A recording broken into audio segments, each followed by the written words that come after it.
Parce que ça m'est déjà arrivé il n'y a pas longtemps d'oublier. Voilà. Donc bonjour à tous pour une énième fois. Bienvenue. Donc aujourd'hui, ce webinaire dédié à la présentation du dispositif européen EIC Accelerator et particulièrement sa déclinaison, enfin son challenge, l'appel challenge Fit for 55. Donc, je suis Laure Quintin, responsable des projets européens au pôle Minalogique et vice-présidente de la Commission Europe de l'AFPC. Donc, c'est avec cette casquette-là, Association française des pôles de compétitivité, que nous avons organisé et que nous souhaitons vous proposer ce webinaire avec mes collègues et experts du PCN, EIC Accelerator, ici présent, que je remercie beaucoup, Carole Miranda, et Gorka, que je vais juste appeler Gorka de peur d'écorcher son nom de famille. Gorka, tu ne m'en voudras pas. Voilà. Donc, on a pensé ce webinaire spécifiquement pour les adhérents des pôles de compétitivité et les équipes Europe des pôles de compétitivité pour vraiment appréhender ce dispositif dont vous avez sûrement tous entendu parler, très intéressant, très prometteur, mais aussi très compétitif. Donc, pour maximiser vos chances de succès, bien vous orienter, on espère que ce webinaire apportera des éclairages et des réponses à vos questions. On terminera le webinaire par le témoignage toujours éclairant et inspirant d'une PME lauréate. Donc, c'est la société Lactips et sa CEO, Pauline François, sera là avec nous pour témoigner de son parcours et de son succès. Alors, juste avant de laisser la place à Carole et Gorka, parce que c'est leur présentation la plus importante, je précise juste l'AFPC pour ceux d'entre vous qui ne connaissent pas, l'Association française de pôles de compétitivité, qui œuvre sur 3 domaines, en 3 commissions représentatives des pôles et bien sûr des intérêts de leurs adhérents, hein. Donc, sur une commission France qui va avoir attrait aux appels à projets nationaux et régionaux, une commission Europe pour tout ce qui va toucher aux affaires européennes, appels à projets européens, et une commission finance pour accompagner l'accélération, enfin le financement privé et la croissance privée et l'accès au marché des PME adhérentes des pôles. Voilà, c'est juste pour mettre un petit peu le cadre. Et donc, dans le cadre de la Commission Europe, en fait, les pôles de compétitivité, si vous ne le savez pas encore, se sont beaucoup dotés de compétences et de ressources pour vous accompagner leurs adhérents, alors aujourd'hui PME, mais pas uniquement, vers les guichets européens. La Commission Europe de la FPC travaille aussi à un rayonnement européen de l'action des pôles de compétitivité. Et les pôles de compétitivité participent eux-mêmes à des projets européens pour se financer, mais aussi pour proposer des actions à leurs adhérents à l'échelle européenne. On a pas mal de de pôles de compétitivité qui sont aussi dans les points de contact nationaux, dans le dispositif national d'accompagnement vers les projets européens, les PCN, et il y en a aujourd'hui dans la salle, que je salue. Et puis, ce que nous, on considère comme notre valeur ajoutée et notre grosse force, c'est d'être l'acteur majoritaire, alors c'est écrit ici le seul, mais l'acteur majoritaire thématique de l'accompagnement de nos adhérents à l'Europe. Donc, les pôles de compétitivité, leur force, c'est de connaître votre filière. Et aujourd'hui, surtout sur le sujet Green Deal. Voilà. J'ai détaillé ici, mais vous aurez la présentation, hein, en quoi consiste l'accompagnement un peu générique hein, de vos pôles de compétitivité sur les guichets européens. d'abord aider à identifier et mieux comprendre le guichet. Donc aujourd'hui, on est tous ensemble pour mieux comprendre le IC Accelerator. Sur les appels à projets et les projets collaboratifs, bien sûr, les pôles de compétitivité sont des réseaux régionaux, mais aussi européens, hein.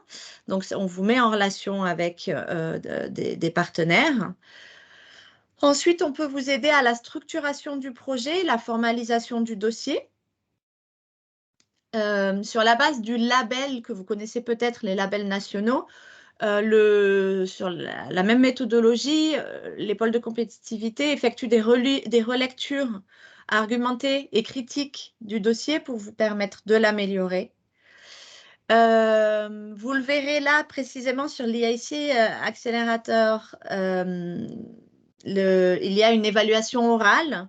Donc, les pôles de compétitivité vous entraînent aussi à pitcher devant des évaluateurs. Et enfin, certains d'entre nous font des actions de lobbying auprès des financeurs avec des représentants, notamment à Bruxelles. Voilà. Donc, il peut y avoir des mises en relation en amont avec les financeurs européens. Voilà, donc c'est un petit peu l'aperçu de ce que nous faisons de façon générique sur les appels à projets européens. Est-ce que j'ai pu arrêter le partage? Voilà. C'est bon. C'est bon, sauf que mon interface est bloquée. Donc, du coup, je laisse la parole maintenant à Carole et à Gorka pour vous présenter spécifiquement ce guichet et vous apporter leurs conseils pour un dossier réussi. Merci beaucoup Laure. Donc bonjour à tous. Je m'appelle Carole Miranda et donc je suis point de contact national sur l'IIC Accélérateur. On va partir pour 45 minutes ensemble pour vous présenter effectivement les atouts de cet IIC Accélérateur et comme l'a dit Laure, la façon dont vous allez pouvoir constituer, je l'espère bien évidemment, un dossier gagnant. Avant de démarrer, je vais peut-être laisser la parole à Gorka pour qu'il se présente et puis pendant ce temps-là, je charge la présentation. Bonjour tout le monde, donc je suis aussi dans l'équipe du PCNEIC Accélérateur avec Carole, je m'occupe de la coordination et l'idée de ce webinaire c'est de vous présenter le IC Accélérateur en insistant sur quelques points par rapport au challenge Fit for 55. Ça va pas différer énormément d'une candidature classique, mais il y a des petits points d'attention à avoir. Et puis, on va faire un petit focus sur des lauréats de ce programme ou du Green Deal qu'il y avait l'an dernier pour vous montrer un peu les types de thématiques qui sont soutenus par l'EIC sur ces questions. Gorka, avant tout, pardon, juste quelques informations. Vous avez la possibilité d'écrire des questions dans le chat, donc n'hésitez pas, vraiment. On aura une session à la fin dédiée aux échanges. Alors, votre micro, votre caméra sont coupés. À la session de questions-réponses, j'ouvrirai pour tout le monde. Comme ça, on pourra aussi échanger librement. Mais n'hésitez pas avant ça à poser vos questions dans le chat. Gorka et Carole seront ravis d'y répondre. Voilà. Merci beaucoup Laure. Donc normalement vous voyez mon écran. Évidemment merci à Laure de son accueil et merci à la FPC d'avoir organisé ce webinaire. Merci au pôle et aux participants bien évidemment de nous avoir rejoints. J'ai vu dans la liste qu'il y avait pas mal de débutants et des intermédiaires, donc c'est une très bonne chose. Et donc de ce fait, je vais passer juste 2 minutes pour un petit peu réintroduire l'ambition de ce qu'est l'IIC. L'IIC qui est un bloc global qui va permettre de financer toute la chaîne de l'innovation. Alors globalement, en quelques secondes, l'IIC, donc pour European Innovation Council, donc Conseil européen de l'innovation en français, va nous permettre de s'attaquer à ce qu'on appelle le paradoxe de l'Europe. Vous savez que notre continent est excellent en matière de recherche, il l'est beaucoup moins lorsqu'il s'agit de parler de performance de l'innovation. Donc toute l'ambition de l'IIC, c'est de réussir à transformer la science en innovation pour permettre à nos innovateurs, qu'ils soient du public comme du privé, même si aujourd'hui on va s'atteler principalement aux startups et aux PME, mais je pense évidemment aux innovateurs du public qui peuvent être parmi nous aujourd'hui, pour pour permettre à ces innovateurs de franchir ce qu'on appelle les 2 vallées de la mort. La première vallée de la mort qui va du laboratoire aux opportunités de business et la seconde vallée de la mort qui va des opportunités de business à la croissance des entreprises, autrement appelée la scalabilité des entreprises. Cette accélération devrait nous permettre d'avoir plus d'entreprises sur la scène internationale. Je ne vais pas vous abreuver de chiffres, mais je vais quand même vous en donner un pour montrer quand même un petit peu quelle est la vision de cette EIC, notamment dans les phases très amont de l'échelle TRL. Parmi les 518 licornes décomptées dans le monde, vous en avez 252 qui sont américaines, 176 qui sont asiatiques et seulement 63 qui sont européennes. Notre continent a donc besoin de renforcer le capital risque pour justement permettre cette croissance des entreprises et en même temps de renforcer un autre critère qui est aussi important dans le cadre de ce European Innovation Council, c'est de renforcer la prise de risque. Je rappelle juste à cette occasion que l'Europe, c'est moins d'un quart des fonds levés aux États-Unis. Et puis, vous le savez, puisque vous êtes dans des pôles de compétitivité qui traitent évidemment d'innovation, en particulier d'innovation de rupture. Il y a déjà quelques années l'arrivée de ces fameuses deep tech, ces innovations donc radicales qui reposent et qui prennent forme à différents secteurs industriels, technologies et disciplines. Alors, on pense que c'est important de soutenir les deep tech, notamment au sein de cette EIC, parce qu'il paraît de plus en plus évident que la puissance industrielle de demain se situe aux côtés justement de ces deep tech et aux côtés de cette innovation de rupture. Alors, quelques exemples, les blockchains, l'intelligence artificielle, la génomique, la robotique et bien sûr le Green Deal qu'on verra plus en détail tout à l'heure. Et puis, une autre notion qui est importante, vous le savez, aujourd'hui, le terme de souveraineté technologique n'est plus un gros mot. Si on veut que notre continent arrive à ce qu'on appelle une souveraineté économique, eh bien, il faut en passer par la souveraineté technologique. Et cette EIC aura aussi pour vocation de soutenir véritablement des technologies qui permettront à l'Europe d'aller vers cette autonomie stratégique. Donc, en conclusion, l'EIC va soutenir l'innovation risquée de rupture, en particulier deep tech, mais pas que, de manière à pouvoir réduire le risque au maximum pour attirer notamment les co-investisseurs et évidemment pour que nos pépites n'aillent pas trouver les capitaux dont elles ont besoin aux États-Unis ou en Asie. C'est un des outils les plus révolutionnaires de ce programme Horizon Europe que certains d'entre vous connaissent dans la globalité, en particulier notamment sur le volet collaboratif, puisque les pôles de compétitivité, comme vous le savez, permettent justement de vous aider à construire ces projets collaboratifs. Mais cette EIC a vraiment, moi je trouve en lui des évolutions et vraiment des révolutions. La première des révolutions, c'est qu'il vous propose ce qu'on appelle un financement mixte. C'est-à-dire que pour la première fois dans l'histoire du soutien à l'innovation en Europe, les financements vont être adaptés aux besoins de l'entreprise, si je puis dire, du bénéficiaire, à sa maturité, à la nature de la technologie, à l'innovation et aussi à la durée de cycle de son projet. Donc, ce qui signifie que vous aurez à la fois un soutien sous forme de subvention et à la fin un soutien sous forme donc d'investissement.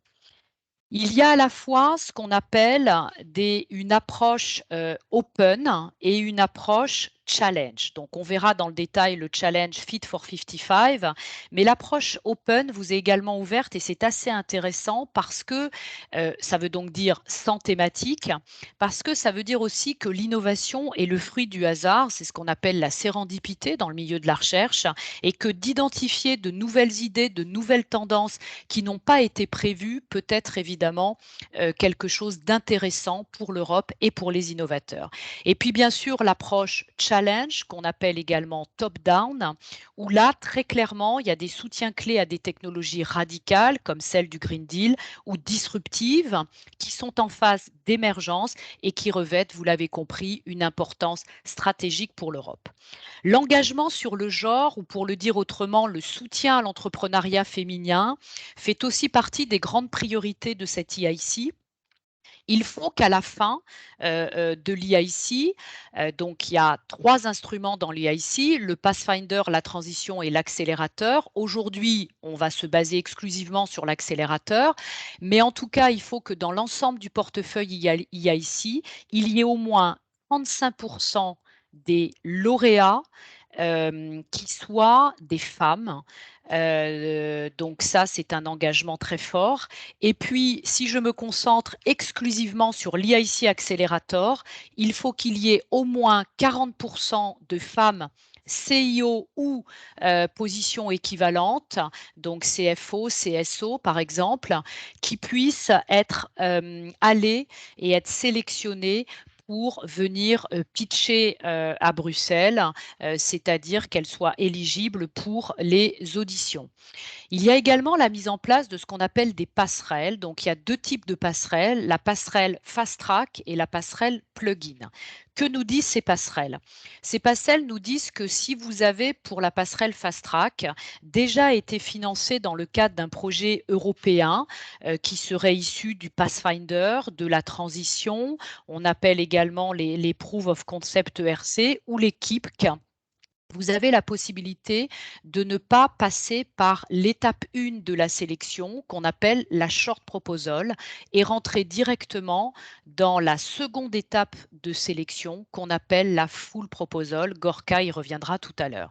Et puis la passerelle plugin, c'est la même chose, mais cette fois-ci, ce sont des programmes français qui ont été labellisés comme équivalents à l'étape 1 de sélection. Et les 4 programmes, pardonnez-moi, français qui ont été sélectionnés sont iLab, iNov, Deep Tech, donc l'aide au développement Deep Tech et French Tech Seed, qui permettent aux entreprises de rentrer directement, encore une fois, en étape 2 du processus. Alors, il est prévu que la passerelle plugin sera mise en œuvre à compter de 2023 et il est prévu également qu'il y ait 60 entreprises par an françaises qui puissent bénéficier de cette passerelle plugin, soit, vous l'avez compris, 15 entreprises par programme, puisqu'il y a 4 programmes qui ont été sélectionnés.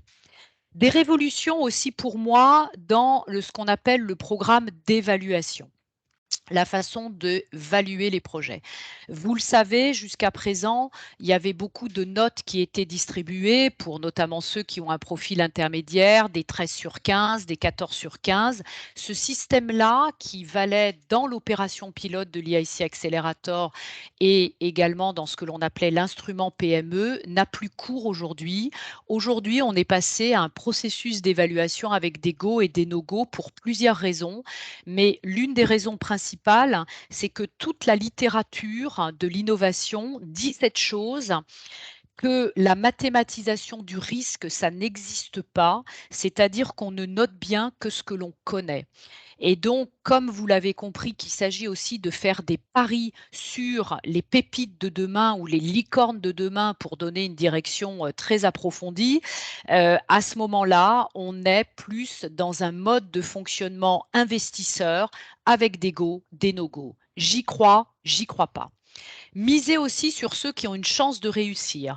Donc, dans le cadre de l'EIC Accelerator, vous n'allez pas pouvoir déposer votre projet 4 fois, 3 fois, 4 fois, 10 fois. Tout ça, c'est fini. Vous aurez, pour faire simple, 2 chances. Et au bout de la 2e chance, si vous n'avez pas été sélectionné, vous aurez ce qu'on appelle une période de latence ou de cool down en anglais de 12 mois. Vous pourrez à ce moment-là redéposer votre projet, mais exclusivement un nouveau projet ou un projet très largement amélioré. Vous aurez droit aussi à ce qu'on appelle des BAS dans notre jargon, des Business Acceleration Services, ce qui signifie qu'au-delà du financement substantiel que vous allez pouvoir obtenir, je vais y revenir dans un instant, vous aurez aussi la possibilité d'être accompagné.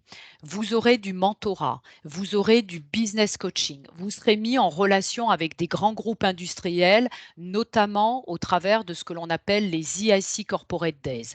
Vous aurez aussi la possibilité d'apprendre à pitcher face à des investisseurs, etc., etc. C'est-à-dire que l'EIC ne se veut pas exclusivement un guichet d'argent, mais c'est ce qu'on appelle de la smart money, c'est-à-dire de l'argent qui va vous permettre aussi d'être accompagné et d'avoir un accompagnement notamment de classe mondiale. Et puis le dernier point que j'ai laissé pour la fin, mais qui est en fait mon troisième point, c'est qu'il va falloir trouver un équilibre subtil, et on pourra y revenir dans les questions, entre ce qu'on appelle un projet risqué, c'est parce que vous êtes risqué que vous pouvez obtenir du financement public.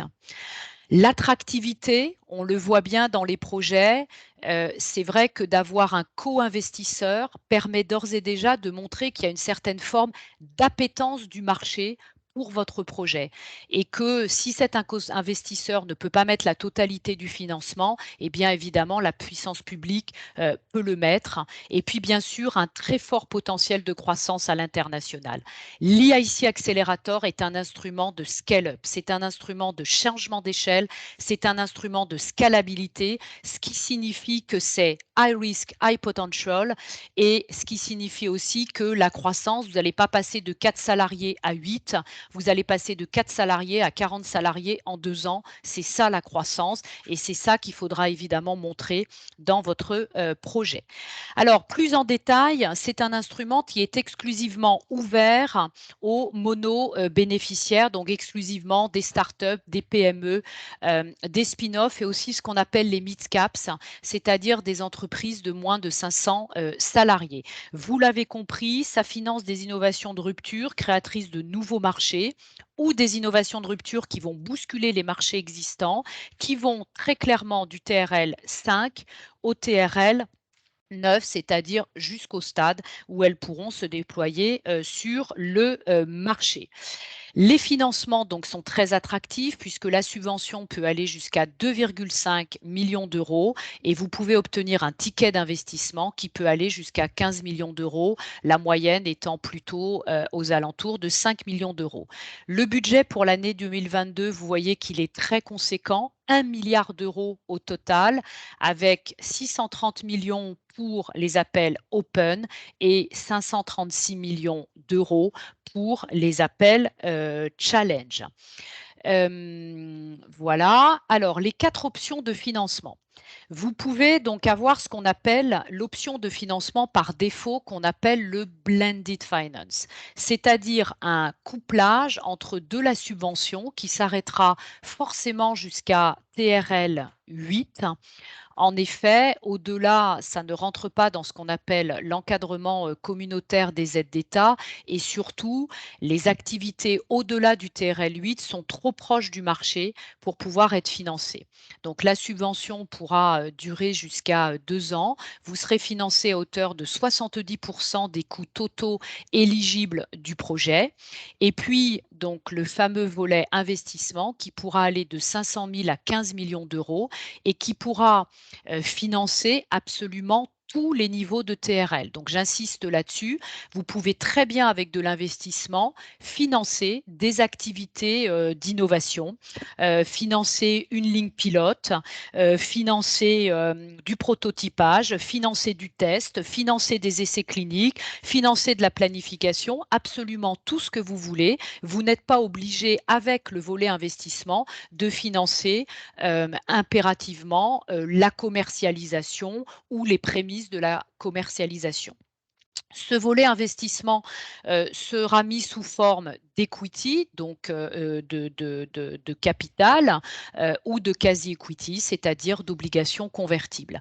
L'EIC a prévu un investissement long puisque vous voyez qu'au maximum, c'est 15 ans, notamment pour tout ce qui a trait aux sciences du vivant, mais en moyenne, il prévoit quand même un investissement plus long qu'un VC classique avec de 7 à 10 ans. Pour les entreprises qui sont un petit peu early stage, vous avez la possibilité d'avoir l'option qu'on qualifie de Grant First, c'est-à-dire que c'est finalement un blended finance, donc un financement mixte mais décalé dans le temps. C'est-à-dire que dans un premier temps, vous aurez la subvention Et puis, au bout peut-être de 12 mois, de 18 mois, de 24 mois, vous aurez ce qu'on appelle une due diligence qui vous permettra à ce moment-là de récupérer votre ticket d'investissement. Donc, c'est vraiment fait pour des entreprises qui sont un petit peu early stage sur leur technologie ou leurs innovations, qui ne sont pas complètement matures financièrement pour accueillir tout de suite un co-investisseur, et donc on décale cela dans le temps.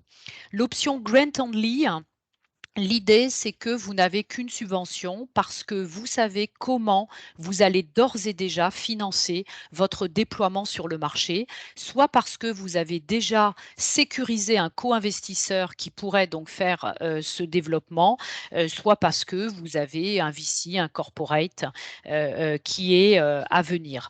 Et puis, equity only, donc cette opération, elle est faite par exemple pour des entreprises qui n'auraient pas besoin de subventions et qui pourraient rentrer au sein de l'EIC Accelerator directement au TRL, par exemple 7 ou 8 même. Et puis, c'est une option qui est également obligatoire pour ce qu'on appelle les mid-caps, c'est-à-dire les petites ETI. Et enfin, pour ceux qui auraient déjà bénéficié d'une subvention dans le cadre de l'EIC Pilote, par exemple, à ce moment-là, ils ne peuvent pas redemander une subvention, mais ils peuvent exclusivement avoir une equity. Alors évidemment, la Commission européenne ne peut pas rentrer à votre capital, donc elle a mis en place ce qu'on appelle un fonds qui s'appelle l'EIC Fund. Pour le moment, elle en est 100% actionnaire. Et juste pour vous dire que ce fonds est là exclusivement pour répondre à des failles de marché ou pour apporter des ressources complémentaires. Il n'est donc pas là pour se substituer aux autres outils qui pourraient investir évidemment dans votre projet. Le rôle de l'EIC, c'est vraiment de jouer un rôle de catalyseur pour évidemment encourager d'autres investisseurs à soutenir la croissance des entreprises. L'EIC Fund, pardonnez-moi, a aussi prévu d'être un investisseur que l'on qualifie plutôt à la recherche d'un impact de son investissement, c'est-à-dire d'un effet de levier, plutôt que d'un retour sur investissement. Donc ça, c'est quand même intéressant. On est, comme vous l'avez compris, sur du capital patient, puisque l'investissement se fera en moyenne sur 7 ans. Et puis, l'EIC Fund a prévu de jouer un rôle passif dans la gestion de l'entreprise.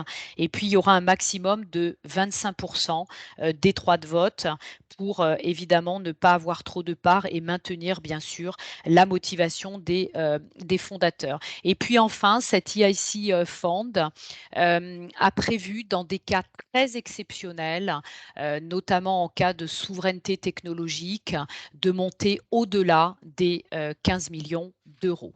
Voilà, je m'arrête là. J'ai fait 15 minutes pour laisser à Gorka le soin de poursuivre et je reprendrai la parole. Du coup, Gorka, je départage mon écran. Comment veux-tu qu'on fasse? Non, non, garde le partage de ton écran Ok, et puis ça je te marche. dirai quand enchaîner. Donc, je vais vous présenter un petit peu donc, le topic technologie Fit for 55. Carole, tu peux mettre la slide. Donc en fait, comme on l'a dit, le IC accélérateur, il a vocation, enfin le IC au sens large a vocation de toute façon à un peu être en soutien des politiques européennes. Donc il y avait une volonté de réduction des émissions à effet de serre, de changer l'économie. Donc l'an dernier, il y avait un challenge Green Deal. Cette année, il y a un challenge Fit for 55. L'an prochain, ça pourrait être un peu amené à évoluer sur la manière dont sont construits les challenges, mais il y aurait toujours de toute façon des choses qui seraient dédiées à la transition écologique. Donc là, cette année, Fit for 55, je ne vais pas vous lire les différents points qui sont mis sur la slide, mais voilà, il y avait des grandes technologies qui ont été, enfin des grands domaines qui ont été identifiés sur lesquels il est attendu des projets. Donc par exemple, ce que je peux vous dire en ayant regardé les lauréats de 2022, enfin pour l'instant, on va parler des Français un petit peu après, mais par exemple pour Higher Clean Energy Conversion and Use, alors il y avait par exemple la société belge Octave qui a développé un système de stockage et de management de l'énergie qui a été lauréate du programme, certainement inclus sur ce volet-là.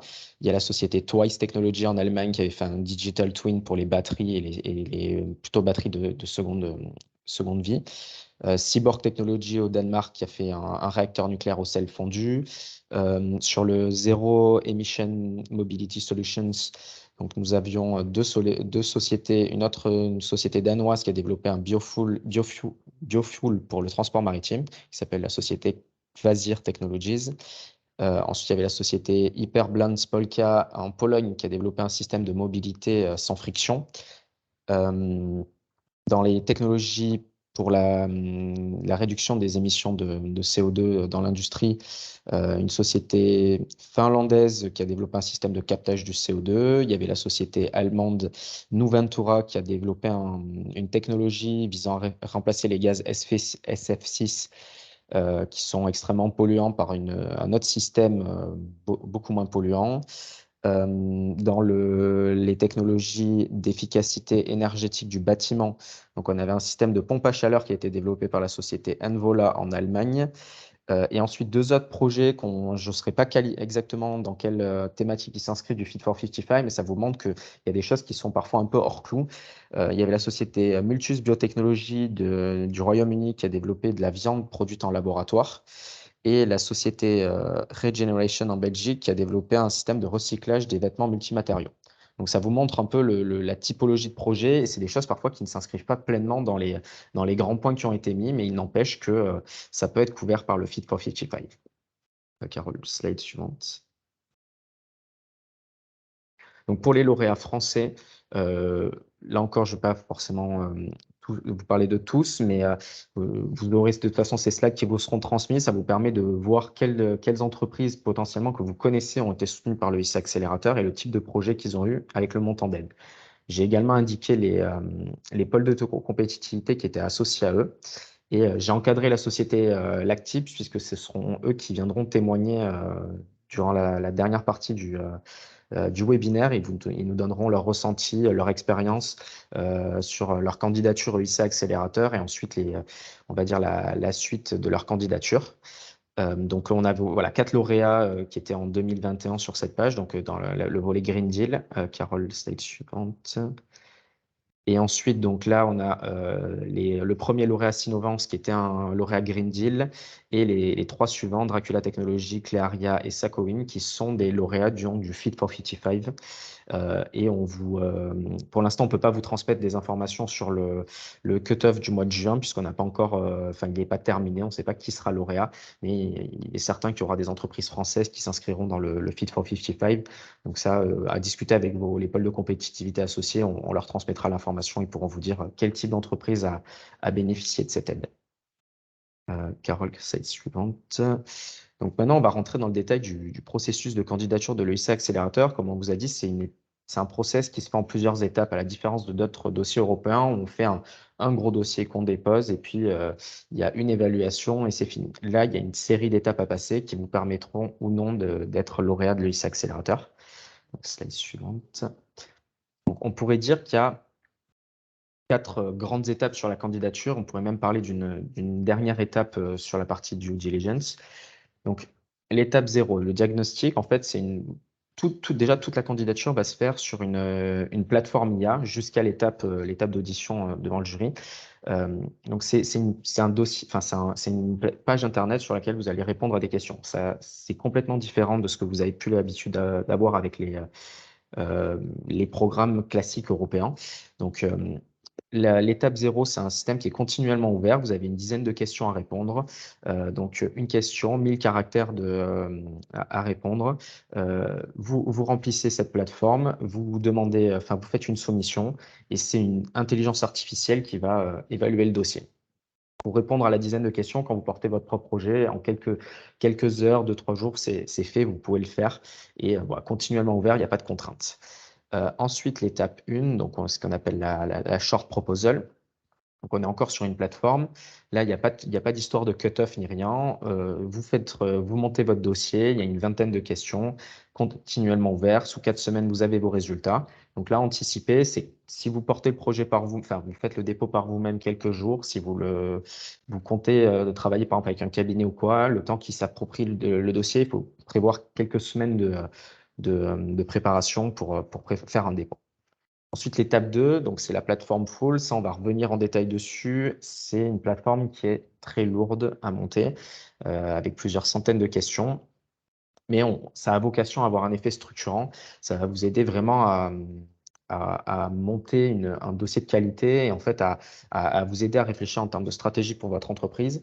L'Europe met également en place, offre des services d'accompagnement avec des coachs qui pourront venir en fait vous aider à réfléchir sur certains points de votre projet. Donc là, il y a un système de cut-off. Donc c'est là, où on va dire, il y a une logique à avoir d'anticipation par rapport aux autres étapes précédentes. Il en reste un pour cette année, donc c'est le 5 octobre. Et une fois que vous avez déposé, donc 5 à 6 semaines avant de savoir le résultat. Et si vous recevez un go, donc déjà aussi prévoir un mois de travail à peu près, et encore, enfin c'est un bon mois bien chargé de travail pour faire une candidature sur la foule. Et sous 5 à 6 semaines, vous saurez en fait quand vous serez convoqué, enfin si vous êtes convoqué et quand face à un jury. Donc là, pour les entreprises qui ont candidaté au mois de juin, leurs euros tomberont entre le 21. Non, c'est pour les entreprises qui candidateraient au mois au mois d'octobre. Les euros tomberaient entre le 21 octobre, 21 novembre et le 2 décembre. Et donc, sous 2-3 semaines, vous avez le résultat et toujours cette logique de go, no go à chaque étape pour passer. Mais ça, on en parlera plus en détail après. Slide suivante. Donc là, on va rentrer dans le détail. Donc, on vous transmettra les slides en cliquant simplement sur l'AIC AI Platform. Vous aurez accès à tout, en fait, au site internet sur lequel vous allez faire votre dépôt de candidature. Donc, comme je disais, 10 à 15 questions à remplir. L'évaluation, elle est indicative. Donc, c'est-à-dire qu'ils savent très bien qu'ils utilisent une IA pour faire l'évaluation. On ne va pas, on va dire, éliminer des projets sur la base d'une IA. Donc, elle est juste là, en fait, pour mettre un peu des grandes notes sur votre projet, A, B, C, sur l'impact marché, sur l'aspect innovation de rupture, innovation incrémentale.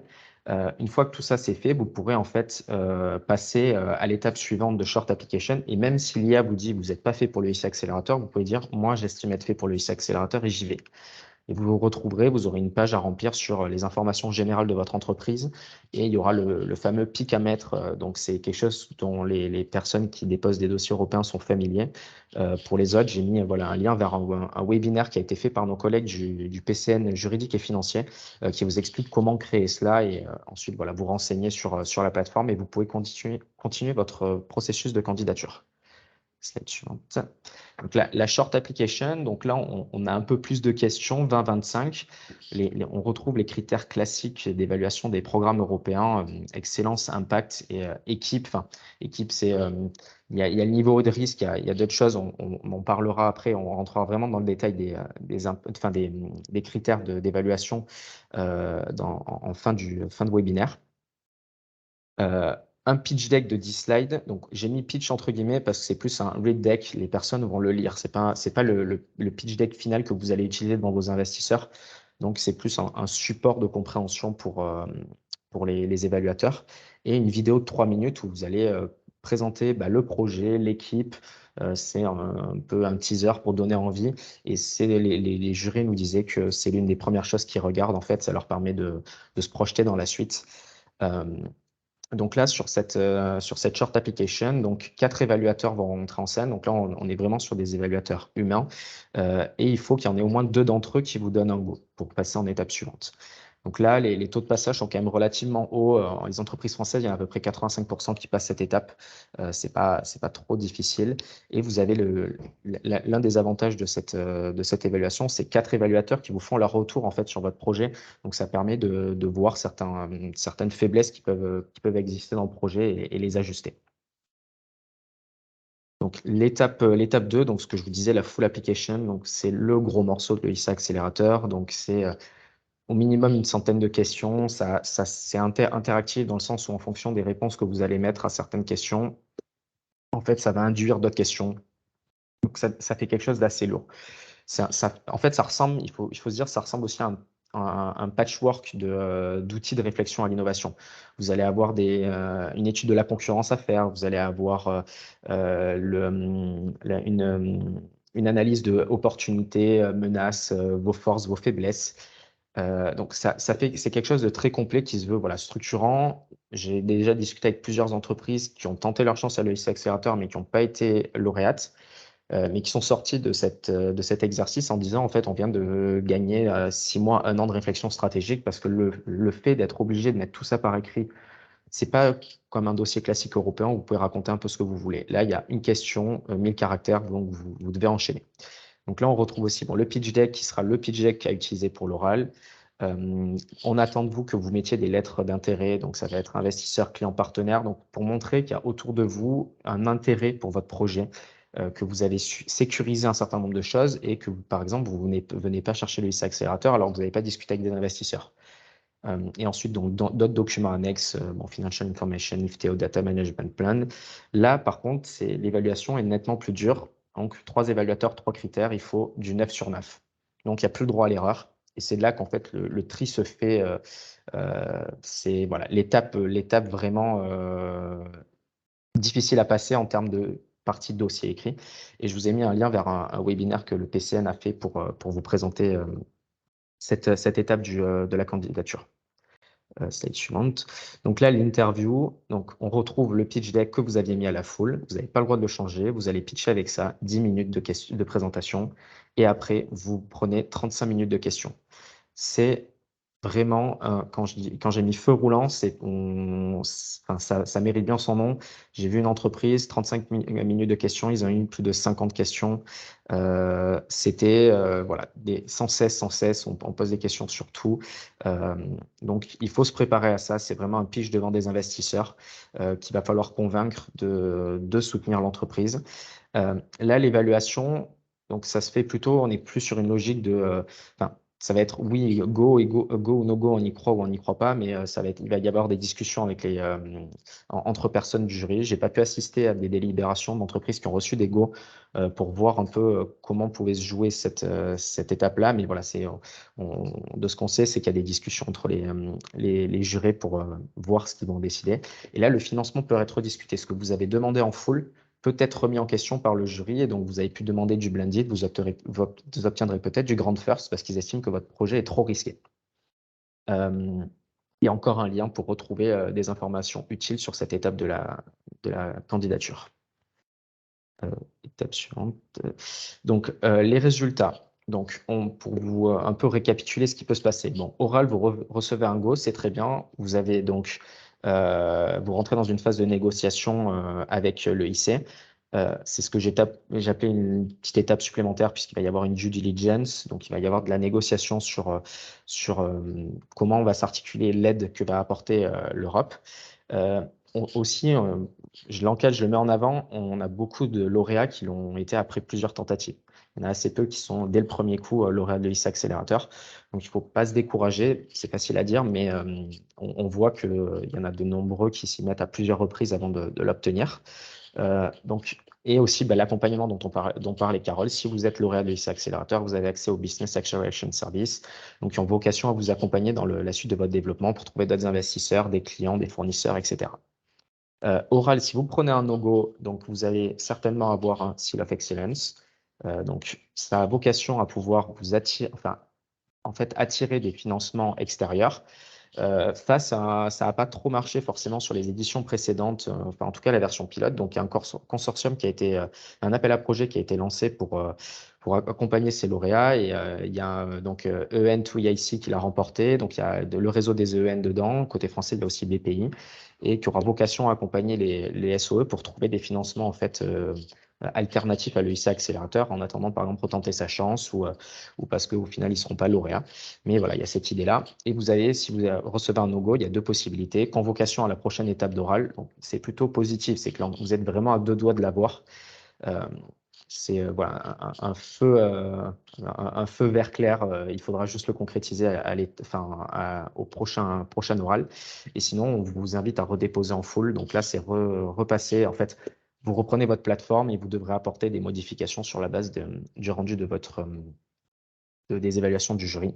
Et lorsque vous avez des no-go en short full, j'ai une petite erreur sur les slides, mais voilà, short et full. Bon, vous avez un second dépôt qui est possible. Tant que vous ne prenez pas 2 no-go à la même étape, il n'y a pas de cooldown qui s'active. Ça, il y a ce système de cooldown dont Carole parlait aussi. Il est là pour un peu limiter le nombre de candidatures, mais il faut 2 no-go vraiment à la même étape. Donc, si vous prenez un no-go en short et puis vous retentez votre chance et vous prenez un no-go en full, bah, vous pouvez continuer à tenter une deuxième fois sur la full. Tant qu'il n'y en a pas 2 au même endroit, c'est bon, vous pouvez continuer vos tentatives. Slide suivante. Donc là, quelques chiffres en fait pour vous montrer un peu l'état actuel des choses. Donc en 2021, si on regarde, c'est intéressant en fait de comparer la situation française avec la situation européenne. On n'est pas forcément des gros déposants. Quand vous voyez, bon, on représente 9,8% des déposants. Pourtant, au final, dans les lauréats, bon, on en avait 28. On était le premier pays bénéficiaire de l'UIC Accélérateur et on représente 17,1% des entreprises lauréates. Comment ça se fait? En fait, on a des entreprises qui ont de qualité en fait et donc qui ont un taux de succès qui est bien plus élevé que les autres. Alors, je vous parle d'entre la full et l'oral parce qu'en fait, la full, on a des données les plus consolidées. On ne prend pas la short avec le taux de passage à 85%, on va dire, et ça permet de faire déjà un premier tri. Donc, les entreprises pertinentes arrivent en full. On a quand même 15% de taux de succès pour les entreprises françaises en 2021. Si vous comparez avec la situation de 2022, les taux ont baissé. Il y a eu énormément de candidatures. Quand vous voyez il y a eu 2 cut-offs en 2021, on avait 1910 candidatures. Il y en a eu un seul pour l'instant, en tout cas sur lequel on a des résultats pour 2022. Il y en avait 1102 des candidatures. Donc, il y avait un pool de candidats bien plus important et pourtant les entreprises françaises s'en sont très bien sorties. On a un taux de succès à 12,1% et qui est quasiment 2 fois supérieur au taux de succès européen. Donc, oui, le IC Accélérateur est un programme compliqué à obtenir, mais il n'empêche que quand on entend des taux de succès qui seraient inférieurs à 5%, c'est pas la peine d'y aller. Les entreprises françaises, en fait, ont un taux de succès qui est bien plus important. Donc, il faut remettre les choses en contexte. Et après, il y aura aussi il faut voir ce que ça va donner dans le futur, mais ce Seal of Excellence pour les entreprises qui vont à l'oral, si ça se met bien en place pour avoir des financements complémentaires, ça vaudra certainement vraiment le coup de tenter sa chance dans tous les cas d'aller jusqu'au bout de l'EIC Accélérateur. Donc voilà, maintenant je laisse la parole à Carole pour nous parler un petit peu quels peuvent être les points déterminants dans une candidature pour optimiser ses chances de succès. Merci beaucoup, Gorka. Donc effectivement, je reprends le flambeau sur les éléments clés d'une proposition réussie. Alors, comme vous l'avez compris, dans le cadre de l'IIC Accelerator, il y a quand même une notion de storytelling, même si je reconnais qu'avec la nouvelle plateforme d'intelligence artificielle, une question 1000 caractères, c'est vraiment pas évident. Mais quand même, l'idée derrière, c'est qu'il suffit pas de répondre aux questions et il faut quand même avoir l'art et la manière de présenter son projet. Donc, une histoire qui va terriblement compter pour vous, pour votre équipe, pour vos clients et bien sûr pour l'Europe. Il faut prendre un angle très clairement business, notamment en full proposal. Gorka vous l'a présenté. Bien sûr que ça s'appuie sur des technologies entre guillemets deep tech ou des innovations de rupture, mais tout de même, l'angle business va être extrêmement important. Donc, il faut vraiment vous assurer que dans votre proposition, ça inclut tous les détails nécessaires pour un investisseur. Il faut aussi mettre en avant la stratégie de l'entreprise, sa trajectoire, sa stratégie, sa capacité à pouvoir réussir le fameux changement d'échelle. Donc, il y a tout un critère de sélection sur le scale-up. Et puis, bien sûr, l'équipe, montrer évidemment que l'équipe dirigeante, elle est bien entourée, notamment par un board, et que les gens qui constituent l'équipe sont évidemment extrêmement compétents et qu'ils peuvent bien évidemment faire en sorte que l'entreprise se déploie sur le marché. Il ne faut pas oublier non plus de penser Europe, en quoi votre innovation répond bien à un besoin européen, de bien analyser le marché en détaillant évidemment bien en quoi votre innovation va être pertinente pour cette fameuse Europe. Bien apporter les preuves, j'y reviendrai, et puis effectivement ce fameux équilibre entre risque, maîtrise, appétence, potentiel. Je reconnais que dans cette nouvelle mouture de l'EIC Accelerator, c'est probablement le point le plus délicat à trouver et pourtant cet équilibre, il faudra le trouver si vous voulez être sélectionné. Alors voici l'ensemble des critères de sélection. Je ne vais pas évidemment avoir le temps de tous les passer dans le détail, mais Gorka vous a donné le lien pour la full proposal que le PCN a animé. Donc je vous invite à venir de nouveau passer entre guillemets, je crois qu'il durait 1h30 ou 2h, de manière à ce que vous ayez le détail de tout. Mais cette slide est intéressante parce qu'elle vous montre les critères, les 3 grands critères de sélection de l'EIC Accelerator, l'excellence, l'impact, le niveau de risque, la mise en œuvre et en quoi vous avez besoin de l'EIC. Et surtout, c'est qu'elle vous montre à quelle étape, donc étape 1, c'est la short proposal, étape 2, c'est la full proposal. Et donc, elle vous montre qu'en fonction des étapes, ce ne sont pas tout à fait les mêmes critères qui vont être mis en œuvre. Donc, pour schématiser, sur la short proposal, vous serez jugé sur ce qu'on appelle la disruption de votre innovation, donc le fameux caractère de rupture de votre innovation, et également sur la motivation notamment de l'équipe, et en full proposal, évidemment, vous avez l'ensemble des critères. Alors, tout de même, pour vous les détailler un petit peu, qu'est-ce qu'on attend de vous sur le critère de l'excellence et qu'est-ce qui fait que votre projet sera sélectionné ou pas? Je crois d'abord qu'il faut impérativement que soit vous soyez dans la création d'un nouveau marché grâce à votre innovation de rupture, soit que véritablement vous veniez bousculer les choses, c'est-à-dire quelque part bousculer un petit peu la chaîne de valeur. Bien sûr, le progrès par rapport à l'état de l'art international, donc je rappelle qu'on est en Europe, je rappelle que vous postulez pour l'Europe, et donc l'état de l'art, j'en suis désolée, mais j'en lis encore trop, il ne peut pas être franco-français, il est à minima européen et si possible, bien sûr, mondial. Vous apportez donc une solution à un problème et vous devez évidemment démontrer que votre innovation y répond et en quoi elle est incontournable. Donc ça, cette unicité de votre innovation, ça doit véritablement transpirer quand vous répondez aux questions. Alors, la souveraineté européenne, elle est fondamentale si vous répondez à un challenge.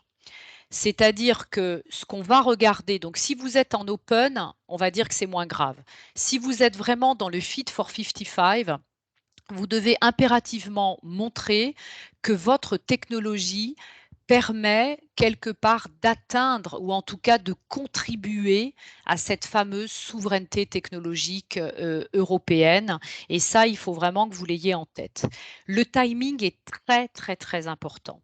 Pourquoi maintenant ? Pourquoi est-ce que vous candidatez maintenant? C'est-à-dire, le moment est-il opportun pour votre innovation en termes de marché, en termes d'utilisateurs, en termes de société? Est-ce que finalement, il y a un degré d'acceptation et d'appropriation des utilisateurs qui est le bon? Est-ce que, par exemple, votre innovation va imposer de nouveaux comportements? Et est-ce que le succès de votre innovation est lié à d'autres innovations? Donc, vous voyez un petit peu que dans cette question du timing, il y a beaucoup de choses. Mais en tout cas, si vous allez vers une innovation où finalement la société n'est absolument pas prête à l'accepter, il y a peu de chances que vous soyez sélectionné. La faisabilité technologique, je le rappelle, TRL5 impérativement. Donc, il faut que vous prouviez par des résultats de tests, par de la validation, par du prototypage, par exemple, que vous avez bien atteint le TRL5 et que de ce fait, votre innovation mérite d'être quelque part industrialisée, déployée. La stratégie de pays est très, très, très importante. Imaginons qu'on vous donne 15 millions d'euros. Vous pouvez être certain que l'Europe n'a qu'une envie, c'est d'être sûr que le cheval va gagner la course. Alors, l'une des façons que le cheval gagne la course en matière de propriété intellectuelle, c'est que vous ayez ce qu'on appelle le FTO, c'est-à-dire le Freedom to Operate. C'est-à-dire que le but de cette étude que vous devrez fournir dans le projet, dans la fameuse full proposal, le but de cette étude de FTO, donc de liberté d'exploitation, c'est de vérifier qu'une activité telle que la commercialisation, l'importation ou la fabrication même de votre innovation n'enfreint pas, vous l'avez compris, un droit de propriété intellectuelle. Et bien sûr, vous devez aussi développer, gérer pendant votre projet, votre stratégie de pays et montrer donc vos actifs de pays. Alors, je rappelle que les actifs de pays, ça peut être des brevets, des marques, des copyrights, du savoir-faire, des modèles. Deuxième critère de sélection, c'est le fameux potentiel de scale-up, la fameuse croissance. Donc là, très clairement, vous devez montrer, et c'est ce qui va vraiment permettre d'avoir des bons dossiers, comment vous allez changer d'échelle. Où êtes-vous déjà présent avec des clients, avec des distributeurs, avec éventuellement des sites de production? Comment vous allez réaliser votre commercialisation avec votre propre force commerciale, avec des distributeurs, avec des partenaires? Sur les marchés, vous devez impérativement bien le dimensionner, donc gardez toujours à l'esprit que votre marché n'est qu'un sous-ensemble du marché global, donc c'est ce qu'on appelle le TAM, et que parfois ça n'est qu'une fraction de celui-ci, donc vous embarquez pas non plus dans des choses trop importantes. Vous devez bien identifier les segments de marché. Vous devez insister dans votre dossier sur la part de marché qui va être captée par les premiers usagers. Vous devez mentionner, par exemple, si vous avez déjà des bêta clients, afficher les lettres, mettez les lettres, c'est important. Vous pouvez mettre les lettres d'intention ou les protocoles d'accord, évidemment, dans les annexes. Il faut bien analyser votre concurrence et surtout, il faut que dans cette analyse de la concurrence, vous montriez votre avantage compétitif, c'est-à-dire le prix, l'expérience, le marché. Et je rappelle que les dossiers mal notés sont souvent des dossiers où les gens nous expliquent qu'ils n'ont pas de concurrence. Le zéro concurrence, ça n'existe pas dans un EIC Accelerator. Il faut vraiment que vous considériez vos concurrents indirects. Je crois aussi que les bons dossiers, pour en avoir lu quelques-uns, c'est ceux qui présentent ce qu'on appelle un très bon USP, c'est-à-dire un très bon Unique Selling Point. C'est-à-dire que n'oubliez jamais que les clients n'achètent pas des innovations ou des produits ou des fonctions, ils achètent des bénéfices, des résultats, des solutions. Et donc, il faut vraiment être bien capable de bien présenter votre Unique Selling Point.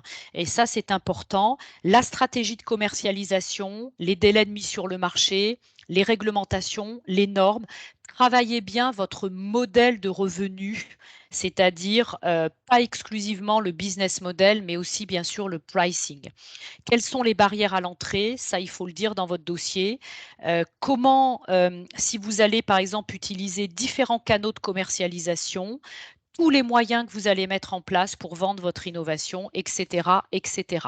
Et enfin, dernier critère de sélection, et après je m'arrête, le critère sur la notion du risque, de la mise en œuvre et de la nécessité d'avoir le besoin de l'Europe. Donc d'abord, c'est l'équipe. Donc ça, c'est clair, il faut bien décrire votre équipe, les fonctions, les rôles, leur engagement. Je rappelle juste à ce titre-là que c'est 100% du temps dédié au projet. Je lis encore trop de dossiers où on m'explique que l'équipe dirigeante va passer 40% de son temps sur le dossier EIC Accelerator. C'est l'aventure de votre vie, c'est le projet de votre vie, donc c'est 100% du temps. Les réussites, les expériences, bien sûr, aller en relation avec votre innovation et vous devez aller jusqu'à dire qui détient quoi dans l'entreprise et comment vous allez vous partager les bénéfices et évidemment les parts entre les différents associés, donc les fameuses stock options. Vous devez aussi mettre en place ce qu'on appelle un plan éventuellement pour renforcer les compétences. Vous n'êtes pas obligé d'avoir toutes les compétences au moment où vous déposez la full proposal, et ni même d'ailleurs au moment où vous allez aux auditions, mais par exemple le jour des auditions, imaginez que vous n'ayez pas de directeur commercial, vous devez avoir son CV, sa rémunération et la façon dont vous allez vous partager les bénéfices. Bien décrire évidemment les ressources dont vous avez besoin et puis bien sûr éventuellement la sous-traitance par exemple si vous en avez besoin, ça n'est pas un problème, vous pouvez bien sûr sous-traiter. Il faut environ entre 4 et 6 work packages qui soient évidemment en cohérence avec la complexité et bien sûr la réalité de votre projet. Et le niveau de risque pour l'investissement, pour moi, c'est fondamental parce que c'est ça qui convaincra l'évaluateur du bien fondé de votre projet et du bien fondé de l'investissement que l'EIC pourrait vous donner. Donc, expliquez bien le niveau de risque de votre innovation, montrez bien que vous n'arrivez pas à attirer le financement suffisant auprès des investisseurs et ou bien sûr du marché pour déployer votre innovation. Et puis répondez à cette question, que vous arrivera-t-il ainsi qu'à l'Europe si votre innovation n'était pas financée par l'EIC? C'est-à-dire finalement, qu'est-ce que l'Europe perd en ne vous finançant pas? Et donc montrer aussi que vous avez une certaine attractivité auprès des investisseurs privés. N'hésitez pas à montrer le tour de table financier, comment vous allez effectivement vous y prendre et montrer en quoi l'EIC va avoir un impact sur votre scalabilité. Voilà, je m'arrête là. Je laisse Gorka poursuivre sur les 2 dernières slides qui nous restent et on va pouvoir passer au témoignage. Merci Carole, on va faire rapidement pour laisser le plus de temps possible aux témoignages et aux questions-réponses. Donc le PCNEIC Accélérateur, on est 5, je suis le seul à 100% au ministère à m'occuper de la coordination de l'équipe. Ensuite, vous connaissez Carole qui est présente, Jérôme Billet qui est à France Innovation l'autre partie du temps, Christian Dubarry et Gilles Lecolguen qui sont eux du côté BPI France. Donc vous avez notre adresse mail pour nous contacter, notre site internet où vous pouvez retrouver les informations qu'on poste. Ensuite, l'accompagnement qui est proposé, bon, comme Laure le disait, les pôles de compétitivité peuvent vous aider à préparer votre candidature. Il y a BPI, il y a le Diag Europe, donc j'en parlais dans le chat. Il y a une liste de il y a un dispositif d'aide financier pour être accompagné par des consultants. Ils ont une liste de cabinets référents, de consultants référencés qui ont des taux de succès dans le passé. Qui peuvent mettre à disposition des candidats, donc vous pouvez avoir de l'aide là-dessus. Il y a aussi des régions qui ont des aides sur ces questions-là. Auvergne-Rhône-Alpes Entreprises gère un programme qui s'appelle Participer à un programme européen. La région Sud a aussi une aide. Les autres régions, on n'est pas forcément au courant de tout. Donc, il y a peut-être des choses, c'est pas parce qu'elle n'est pas sur la liste qu'il n'y a rien, mais à vous de regarder. Ensuite, slide suivante. Donc, quelques liens et contacts utiles. Bon, chaîne YouTube des PCN, c'est pour retrouver les webinaires qu'on prépare. Donc, vous pouvez retrouver tout ce que les PCN font. Les webinaires les plus importants pour le CX Accélérateur, je vous les ai mis dans les liens dans la présentation que vous aurez. La plateforme de candidature, je vous la rappelle là, mais elle était présentée un peu plus tôt sur la présentation. Le site internet de l'EIC pour retrouver certaines des informations. Et puis, il y a une carte interactive des lauréats EIC Accélérateur qui vous permet en fait de voir tous les projets européens qui ont bénéficié de l'aide et ça vous permet de vous faire une idée de quel type de projets sont susceptibles d'être soutenus si vos concurrents potentiellement ont obtenu des aides. Et on arrive donc à la société Lactips, qui est donc un lauréat de l'année 2021 et qui a bénéficié du soutien de l'EIC Accélérateur avec je crois qu'ils étaient dans le volet Green Deal. Et donc, ils sont là pour témoigner de leur candidature et pour répondre à vos questions avec nous. Merci beaucoup, Carole et Gorka. Alors, j'ai vu énormément de questions passer dans le chat. Pas mal ont été déjà répondues, mais on pourra laisser peut-être la discussion sur certaines un peu plus ouverte après. Éventuellement, le témoignage de Lactips pourra aussi répondre et apporter des éléments. Donc, bienvenue, mesdames. Je vois que vous êtes en duo ce matin. Oui. Bonjour et merci d'être là et de témoigner pour ici nos entreprises, voire même nos représentants de pôle de compétitivité. Donc, le témoignage d'une entreprise lauréate est toujours très inspirante. Donc, on vous remercie d'être là. Je ne sais pas si vous avez des slides à partager ou si vous voulez uniquement échanger. Non, c'était dit qu'on ferait ça juste comme ça, en direct, sans slide. Parfait. Très bien. Donc, je suis Pauline François, je suis le contrôleur de gestion de Lactips et je suis avec Marion Vincent qui est notre responsable marketing et innovation. Lactips, en quelques mots, en fait, on fait des granulés thermoplastiques à base de protéines de lait. Donc, c'est des granulés qui sont totalement biosourcés et biodégradables et hydrosolubles. Et une des applications qu'on peut faire avec nos granulés, c'est du complexage sur du papier. Et c'était l'objet, effectivement, de notre dossier EIC Accelerator. On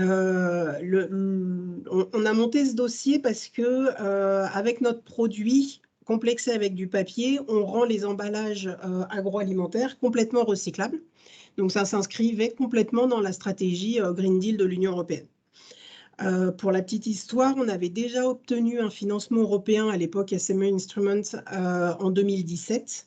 Ça s'était plutôt bien passé. Et donc, du coup, on s'est dit, c'est quand même super intéressant, certes très exigeant, mais très intéressant d'obtenir des financements européens. Donc, pour ce projet de complexage papier, on s'est de nouveau lancé sur du coup, le EIC Accelerator. On a déposé un premier dossier en 2020, en mai 2020, qui n'a pas été accepté parce qu'en fait, on venait de faire une levée de fonds de 13 millions. Donc, l'Union européenne a dit, on va donner l'argent à des sociétés qui en ont moins. Donc, un peu rageant, mais compréhensible. Et on a retenté l'expérience 1 an après, où là, du coup, on a été lauréat et cette fois-ci en blended, c'est-à-dire grande plus equity, ce qu'on n'avait pas demandé la première fois. Voilà en 2-3 mots. On a été accompagné à ce niveau-là, effectivement, par notre pôle de compétitivité Accélera, notamment qui nous a permis d'avoir des gens disponibles pour relire le dossier. C'est super important. Et aussi pour la partie pitch, pour les entraînements au pitch, ça c'est essentiel de bien s'entraîner. On avait Jérôme Billet aussi qui a pas mal aidé. Et on a eu des accompagnements aussi en amont avec BPI France et la région Auvergne-Rhône-Alpes, puisqu'on a déposé 2 fois le dossier, pour avoir le soutien d'un expert qui nous a aidé à rédiger le dossier. Expert qui avait déjà travaillé avec nous sur le premier instrument PME et qui a des taux de succès effectivement qui sont très très bons et ce qui nous a permis effectivement d'être lauréat. Voilà en 2-3 mots. Sur la partie pitch, peut-être, il y a peut-être des petites choses à dire. Je vais laisser Marion le faire, puisque c'est elle qui a participé à la partie pitch. Ouais, donc sur la partie pitch, donc nous, on était 3 personnes. Donc, il y avait la directrice générale, le directeur administratif et financier et moi-même, puisque moi, je m'occupe de la partie marketing et des affaires réglementaires. Et on savait que vu qu'on se positionnait sur un sujet Green Deal, il y aurait beaucoup de questions liées aux réglementations et que effectivement, comme ça a été dit précédemment, l'approche business, c'est quand même un point clé. Donc, on avait choisi les intervenants aussi en fonction des questions potentielles qu'il pourrait y avoir à la suite du pitch, puisque effectivement, il y a énormément de questions. Alors, je ne sais pas si on a atteint les 50 questions, mais effectivement, c'est une étape qui est clairement un marathon. Pour le coup, nous, on avait fait une préparation, je pense, pendant 2 ou 3 semaines sur cette partie pitch et questions, où justement, on s'est énormément appuyé sur toutes les personnes extérieures à l'entreprise, en plus, qui étaient un peu plus néophytes sur le dossier et qui nous accompagnaient du coup dans ce dépôt pour vraiment qu'ils nous posent toutes les questions et qu'on soit, voilà, on avait rédigé toutes les questions, toutes les réponses pour pouvoir être préparé au maximum sur cette partie-là, pour être le moins surpris possible, même si on a quand même été surpris. Et un point important aussi sur la partie préparation du pitch, c'est qu'on avait eu les noms des jurys, me semble-t-il, la veille ou quelques heures avant de passer, ce qui nous avait permis de voir qui allait être présent et de voir un petit peu en fonction de leur profil, quel type de questions risquaient de revenir. Donc nous, par exemple, pour la petite histoire, donc, comme l'expliquait Pauline, on fabrique un matériau plastique à partir de protéines de lait. Il faut savoir que dans notre jury, il y avait 2 personnes qui étaient ouvertement véganes et notamment un représentant d'un fonds d'investissement spécialisé dans le financement des entreprises véganes. Donc, on savait que notre message là-dessus et notre discours devait être très carré et très rodé. On partait en sachant que ça serait un point un peu critique, on va dire, même si effectivement sur cette étape de jury, je pense qu'ensuite il y a un consensus entre les membres du jury qui fait que voilà, ça n'a pas été en tout cas un sujet bloquant du tout, mais on savait qu'on allait être extrêmement challengé là-dessus. Donc je pense qu'il faut être très préparé pour répondre à ces questions-là. Et en complément, effectivement, les taux de succès sont pas très hauts, mais par contre, c'est quand même très, très, très intéressant de participer à des projets comme ça, notamment parce que c'est très structurant, parce que déjà, il faut avoir quand même un peu avancé son projet, c'est-à-dire que c'est pas juste j'ai fait un petit essai dans le labo, ça fonctionne, je monte un projet. Non, nous, avant, on avait prouvé la recyclabilité du matériau, on avait les certificats qui le prouvaient, ce genre de choses. Donc, on avait déjà bien avancé le projet pour pouvoir présenter un dossier structuré, parce que c'est effectivement très important et orienté business et non plus orienté techno, même s'il y a une partie techno encore un peu à développer. Là où c'est aussi intéressant de participer à des projets comme ça, c'est que derrière, après, ça nous ouvre tout un monde qu'on ne soupçonne pas, qui est l'accès effectivement à ce qu'ils appellent des corporate day. Nous, par exemple, très récemment, on a été invités à participer avec P&G. On a pu rencontrer des gens de P&G en direct, et c'est des choses qui sont pas forcément des gens qui sont pas forcément simples à atteindre. Et parce qu'on est labellisé, parce que on a obtenu un financement ou même un Seal of Excellence, on peut avoir accès à ces corporate day, donc derrière faire du business ou du co-développement. Donc voilà, il n'y a pas que la partie financière. Sur la partie equity, nous, je pense qu'on est tombé à une partie, un moment un peu compliqué où il y avait un changement de programme. On passait de H2020 à Horizon Europe. Donc, ça a pris beaucoup de temps. Mais maintenant, là, c'est lancé depuis quelques semaines et donc ça avance vite et bien. Il faut savoir que effectivement, c'est là aussi l'Union européenne sur la partie equity, ils sont exigeants. Ils nous ont mis on a un investment officer de la Banque européenne d'investissement qui est quelqu'un de très très haut niveau, qui connaît bien son sujet. Voilà, donc c'est exigeant du début à la fin, mais hyper structurant et financièrement très intéressant, et sur le long terme et en termes de reconnaissance aussi très très intéressant. Donc ça vaut le coup de suer un petit peu pour faire ce dossier-là, parce que derrière ce qu'on gagne, c'est vraiment exceptionnel et vraiment intéressant.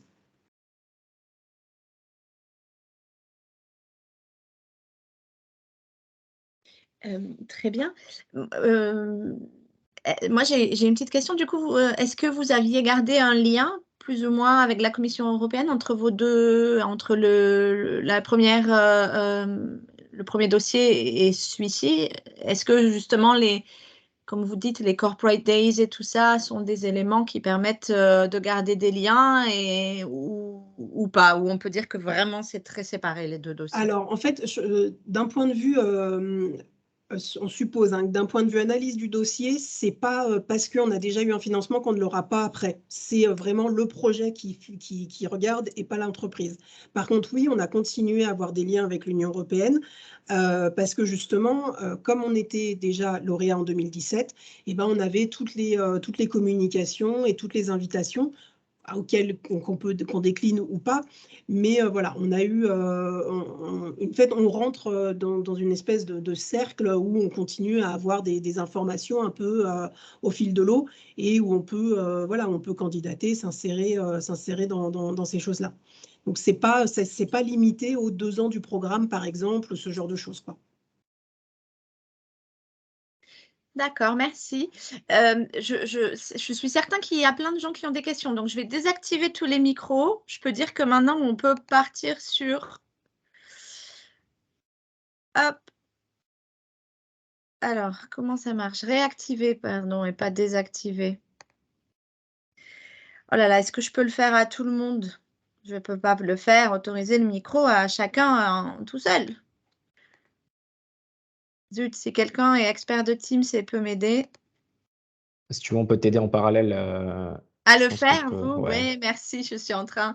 Donc, n'hésitez pas, je vois qu'il y a des questions. Alors, vous avez déjà beaucoup répondu dans votre présentation très complète. Mais n'hésitez pas à en poser dans le chat si jamais. Sinon, les micros sont ouverts au compte-gouttes. Donc, n'hésitez pas aussi à prendre la parole. Alors, du coup, oui, il y a une des questions. Le SMS Instrument, oui, c'était en phase 2 à l'époque. Je remonte les questions. Hein. Et vous êtes fait accompagner par un cabinet? Oui, et ça, c'est essentiel. C'est essentiel parce qu'en fait, nous, on est assez humble sur ces choses-là, c'est-à-dire que eux, c'est les spécialistes. Nous, le cabinet, il est spécialiste. Ils ont, voilà, ils ont des taux de succès qui sont très bons. Ils en posent beaucoup. Nous, on leur a donné les infos. Marion leur a donné les infos marché. On récupère, enfin voilà, et c'est eux qui ont fait, qui nous ont dit ça c'est intéressant, ça c'est pas intéressant, qui ont demandé plus d'informations parce que eux ils savent comment vendre cet effet waouh. Et c'est là où pour nous ça nous a semblé essentiel et on n'aurait jamais réussi sans un cabinet. Et en plus, c'est assez important d'avoir, je pense, un regard extérieur parce que nous, c'est un projet sur lequel on travaillait déjà en interne depuis peut-être 2 ans. Dont la première partie avait été financée par l'éco-organisme Citeo. Donc, on avait déjà atteint, on était sur un TRL 6. Ouais, 6-7 même. 6-7. Donc, en fait, on était déjà dans le concret, dans l'opérationnel sur ce projet-là. Là, on avait besoin du soutien de l'Europe pour finaliser le développement et pour développer aussi les générations 2, 3 de ces solutions d'emballage en papier et matériaux Lactips.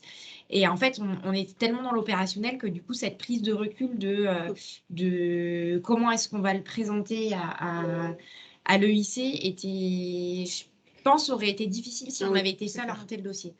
Et pour le coup, c'était super important d'avoir ce regard extérieur de personnes aussi un peu moins dans l'activité de Lactips parce qu'il faut que tout soit clair et limpide pour les personnes qui vont lire le dossier. Et du coup, au final, en équipe, en interne, quelles ont été les ressources nécessaires pour la rédaction du dossier? Qui s'est impliqué dans la rédaction du dossier chez vous en interne? Alors du coup, Marion et moi, on était en première ligne. Moi, parce qu'en fait, dans mon job, je suis en charge notamment des financements de l'innovation, donc pour faire le lien avec tout le monde. Marion, parce qu'il y a toute la partie business, marketing et Green Deal qui était hyper importante. Et après, on a eu au plus fort, je pense qu'on a sollicité une bonne dizaine de salariés. On est une cinquantaine. Au plus fort, oui, on a sollicité une bonne dizaine de salariés, voire même un peu plus. C'était pas du coup, enfin, nous on a été à plein pendant les 3 mois en gros de rédaction du dossier, on était quasiment à plein temps dessus, j'exagère un peu mais pas loin. Les collègues c'était plus parsemé en fonction des besoins, au début plutôt le chef de produit, à un moment plutôt les business développeurs. Mais c'est un projet d'entreprise, vraiment, donc c'est pas, on ne peut pas le faire à deux dans un coin. Il faut aussi, il y a tout le CODIR qui doit être impliqué parce que, comme disait Marion, nous, c'est le DAF et la DG qui ont pitché et on ne peut pas faire pitcher d'autres personnes que au moins le directeur général. Donc voilà, il faut que là aussi, ils aient une implication forte. Et après, parce que obtenir le financement, ce n'est pas la fin de l'aventure, c'est que le début. Parce qu'après, il y a tout le projet à mettre en place et avec tout le suivi de l'Union européenne qui est pas simple. Ce n'est pas insurmontable, hein, mais il faut savoir qu'il y a tout ce suivi-là où il y a des livrables à rendre assez régulièrement. S'il n'y a pas de livrables très réguliers, ils ne vont pas aimer parce qu'ils vont avoir l'impression d'être en aveugle. Et nous, là, il y a 75% de la boîte qui travaille pour ce projet-là. C'est le projet phare, le projet driver de l'entreprise dans les 2 ans à venir pour pouvoir mettre quelque chose sur le marché, les générations 2 et 3 sur le marché dans 2 ans. Donc, c'est vraiment, c'est tous derrière ce projet, que ce soit pendant qu'on monte le dossier et pendant qu'on lance le projet, le programme. Merci. Très, très éclairant. Je ne sais pas s'il y a d'autres questions. Alors moi, j'ai quand même retenu une information importante et je crois que Gorka et Carole l'avaient aussi mentionné dans leurs recommandations, il faut à un moment donné répondre à la question du pourquoi maintenant sur les drivers marchés, mais aussi sur la situation financière de la société. Donc, on peut voir que c'est le côté, la Commission veut aussi voir le côté utile et indispensable de son intervention financière dans votre société. Donc, éventuellement, ça ne peut pas être le bon moment financièrement si vous venez de lever des fonds, autant que si le marché est en déclin ou le marché, voilà, la concurrence. Enfin, il y a aussi vraiment le pourquoi maintenant. Oui, qui est je pense que indispensable. c'est effectivement la raison pour laquelle notre dossier n'avait pas été validé lors du premier dépôt. C'est que clairement, c'était une question de timing. Donc, il y avait effectivement la levée de fonds qu'on avait clôturée juste avant le dépôt du dossier, qui faisait que la question de pourquoi avez-vous besoin des fonds européens se posait. Et il y avait aussi un environnement réglementaire qui était peut-être un peu moins clair au moment où on a déposé le premier dossier, puisque nous, on est sur des marchés qui sont extrêmement réglementés sur la directive sur les plastiques à usage unique. Enfin, voilà, les définitions, en fait, même de ce qu'était un plastique, n'avaient pas encore été données par la Commission européenne. Du coup, il y avait un niveau de risque et d'incertitude qui était peut-être plus important au moment du premier dossier, alors que quand on l'a déposé une seconde fois, pour le coup, tous les voyants étaient au vert. On savait exactement où on allait, que ce soit dans le contexte réglementaire, dont on sait qu'il impacte les plastiques, il va énormément évoluer, énormément nous impacter, mais on avait une très bonne visibilité sur ce qui allait se passer. On était dans une situation financièrement où voilà, on était 1 an après la dernière levée de fonds, on venait de faire construire notre nouvelle usine, donc on était sur une situation qui était beaucoup plus claire aussi. Et c'était le bon moment aussi pour leur... Enfin, on avait aussi suffisamment de signaux du marché qui montraient que les clients finaux, les metteurs au marché, les acteurs de l'agroalimentaire étaient aussi déjà en train de faire ce basculement sur des emballages plus durables. Et que nous, clairement, le message qu'on leur a donné, c'était de toute manière, avec ou sans vous, on essaiera de le faire, ce projet-là. Le problème, c'est que si on le fait sans vous, ça nous prendra 6 ans et qu'on arrivera trop tard. Et que le marché est en train de changer maintenant et qu'on a besoin de le faire très vite et que nos fonds servent aujourd'hui à financer la construction de l'usine et servent au scale-up industriel et ne servent pas à financer de la R&D. Donc, en fait, on ne pourra pas le faire aussi vite sans vous. Et si on ne le fait pas à cette vitesse-là, on arrivera trop tard. C'est un peu ça, nous, le message qu'on a porté quand on allait au pitch. Merci, c'est très clair et encore félicitations du coup. Merci. Écoutez, on arrive à la fin. Alors, il reste encore 5 minutes. Hein, si jamais vous pensez qu'il y a des points qui n'ont pas bien été abordés, si vous avez des questions, tous vos micros sont à nouveau ouverts. Donc, n'hésitez pas à prendre la parole ou si vous préférez écrire dans le chat. Je pense qu'on a...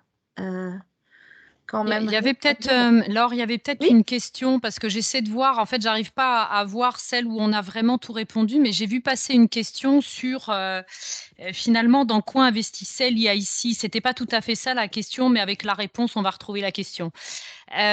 Effectivement, l'IIC finance à la fois du seed. Je crois que la question, c'était financement en seed ou en série A.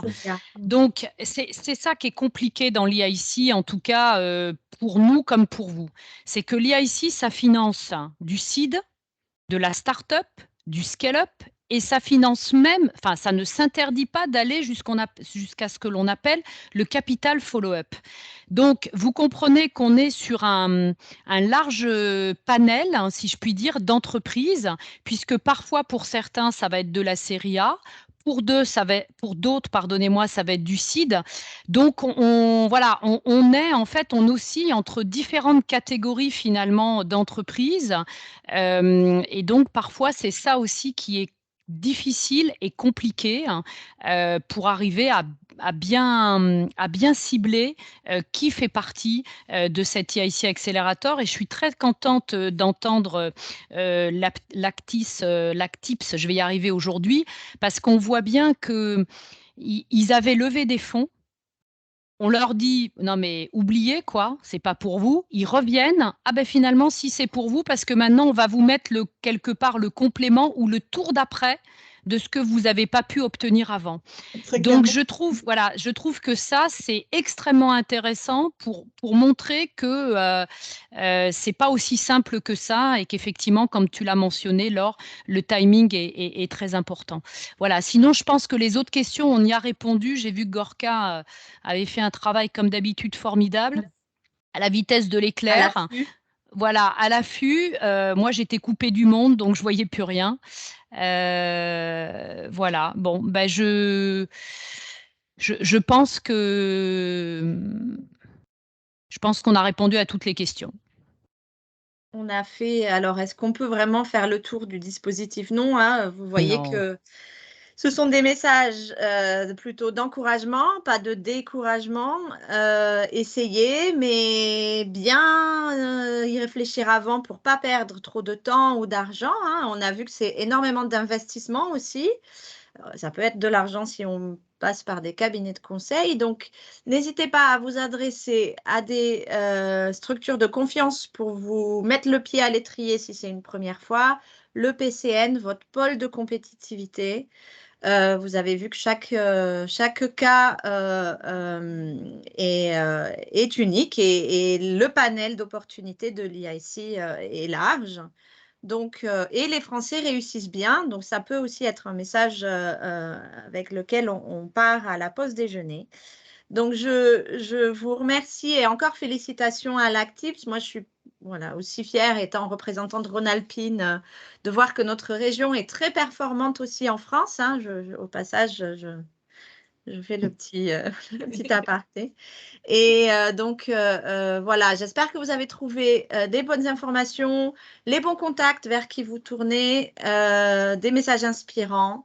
Merci encore à tous d'avoir été là avec nous aujourd'hui. On finit à temps et je vous souhaite donc une belle journée. Merci. On vous envoie bien sûr les présentations et l'enregistrement. Merci, à votre disposition. Merci beaucoup. Au revoir. Au revoir. Merci, au revoir. Merci.